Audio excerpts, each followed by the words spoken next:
Siniša sam karmi kolo štracec kozi, privihtuje im po karmu, namaše posadzić i kapustu i karfiol i mož poveže ledva postarči.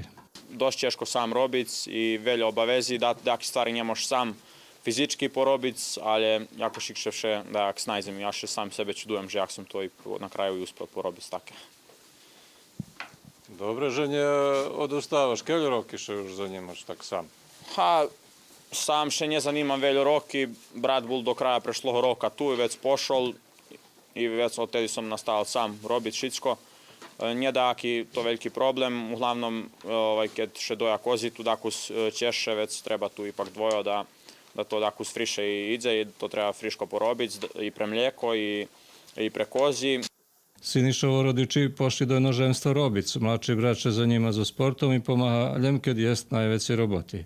Otkup kožovog mlijeka u nas nije rišeni. Siniša ho po konjec prešle sezoni predaval do Verbasu, ale mu baš spodlo placeli. Teraz našol kupcov z Nového Sadu i nazdavaše, že s odkupom bude mať veće ščesca, bo sam ne može išće i praviti sir i predavac ho.